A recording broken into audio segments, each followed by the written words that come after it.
ದಿನನಿತ್ಯ ಅಗತ್ಯ ವಸ್ತುಗಳು ಇವತ್ತಿನ ರಾಜ್ಯದಲ್ಲಿ ಏನ್ ಮಾಡ್ತಾ ಇದ್ದಾರೆ ಅಂತ ದಯವಿಟ್ಟು ಕಾಳಜಿ ವಹಿಸಿ. ಎಲ್ಲ ಒಂದು ನಾನು ಹಿಡಿದಿರುವಂಥದ್ದು ಹಾಲು, ಏನು ಪೆಟ್ರೋಲ್ ರೇಟು ಕರ್ನಾಟಕದಲ್ಲಿ ಬೇರೆ ರಾಜ್ಯಗಳಿಗೆ ಹೋಲಿಕೆ ಮಾಡುವಾಗ ಅನೇಕ ಎಲ್ಲ ದಿನನಿತ್ಯಕ್ಕೆ ಅವಶ್ಯಕವಾದಂತಹ ಒಂದು ಉತ್ಪನ್ನಗಳು ಎಲೆಕ್ಟ್ರಿಕಲ್ ಗುಡ್ಸ್ ಕರ್ನಾಟಕದಲ್ಲಿ ಅತ್ಯಂತ ಒಂದು ಏರಿಕೆ ನೋಡಿರುವಂಥದ್ದು ನಮ್ಮ ರಾಜ್ಯದಲ್ಲಿ. ಇದು ಕೇಂದ್ರಕ್ಕೆ ಸಂಬಂಧಪಟ್ಟ ಆದಷ್ಟು ನಿಯಂತ್ರಣ ಆಗಿ ಈ ಒಂದು ಯುದ್ಧದ ಒಂದು ಪರಿಸ್ಥಿತಿಯಲ್ಲಿ ಅದನ್ನ ನಿಯಂತ್ರಣ ಮಾಡಿ ಭಾರತೀಯರಿಗೆ ಅನುಕೂಲ ಮಾಡುವಂಥದ್ದು ಕೇಂದ್ರ ಸರ್ಕಾರದ ಒಳ್ಳೆಯ ಯೋಜನೆ ಮೂಲಕ.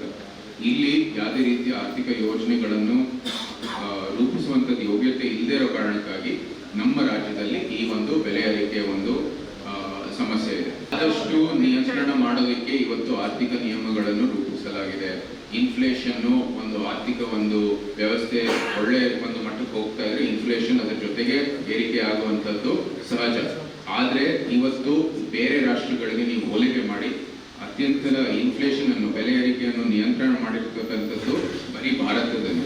ನೀವು ಬೇರೆ ವಿಶ್ವದ ಎಲ್ಲ ರಾಷ್ಟ್ರಗಳಿಗೆ ನೀವು ಹೋಲಿಕೆ ಮಾಡಿ ಭಾರತ ಎಷ್ಟು ತಮ್ಮ ಇನ್ಫ್ಲೇಷನ್ ಅನ್ನು ನಿಯಂತ್ರಣ ಮಾಡಿದೆ ಅಂತ ದಯವಿಟ್ಟು ಆ ದತ್ತಾಂಶಗಳು ತೆಗೆದು ನಾವು ನಿಯಂತ್ರಣ ಮಾಡಿರೋದು ಯಾರು ಮಾಡಿದ್ರು. ಅದು ಇವತ್ತು ಸೂಕ್ತವಾದಂತಹ ಏನು ವರದಿಗಳು ಬರುತ್ತೆ, ಸೂಕ್ತವಾದಂತಹ ಏನು ನಿರ್ಣಯಗಳು ತಗೋಬೇಕು, ಏನು ಪ್ರತಿಕ್ರಿಯೆ ಬರುತ್ತೆ ಸಮಾಜದಿಂದ, ಅದ್ರ ಮೇಲೆ ನಿರ್ಣಯ ತಗೋತಾರೆ.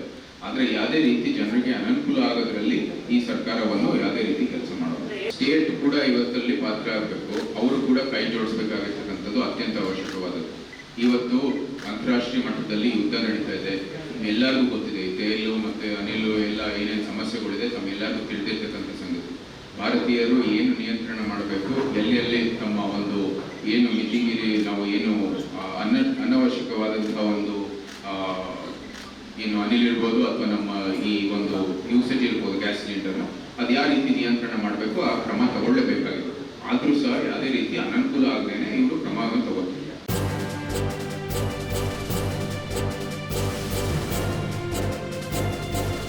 ಇದು ಮಾನವೀಯ ಸಂದೇಶದ ಜನವಾಹಿನಿ.